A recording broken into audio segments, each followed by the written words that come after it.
On vous sent dans l'ombre de Manuel Valls. Oui, mais là encore, il y a un petit jeu médiatique, voilà, qui consiste d'abord à m'opposer à Manuel Valls, alors que nous menons des politiques complémentaires. Et puis, d'autre part, c'est vrai qu'on a plutôt tendance à privilégier les sujets de sécurité, moins l'action structurelle. Moi, je suis sur un travail de fond. Dans ces quartiers, il y a des problèmes de formation, des problèmes d'éducation, des problèmes d'emploi. Quand on réserve 30 000, c'est-à-dire 30% des emplois d'avenir pour les jeunes de ces quartiers, alors qu'ils ne représentent que 15% de la jeunesse française, on agit.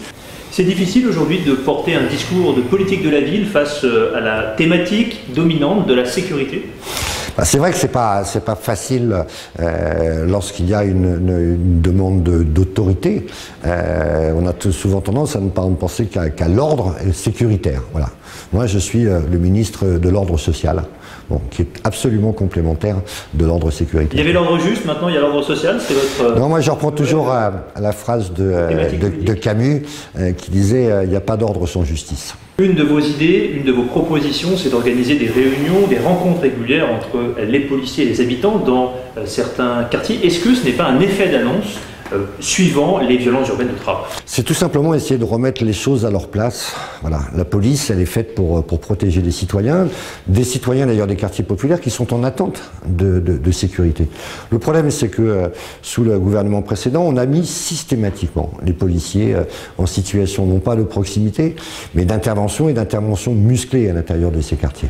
Et donc, on a eu l'impression d'avoir une police plus agressive à l'intérieur de ces quartiers que partout ailleurs. Un policier peut jouer au foot avec les habitants dans un quartier? Mais c'est parfois utile, oui, effectivement, parce que vous savez, quand un policier joue au foot avec des jeunes de quartier, il fait aussi du renseignement. Il fait donc de la prévention.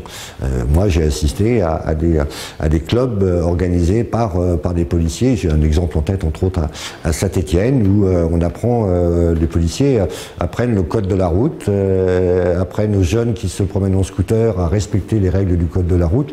La prévention, ça fait partie aussi du rôle de la police. Il y a bien entendu la répression, mais ça ne suffit pas, quoi.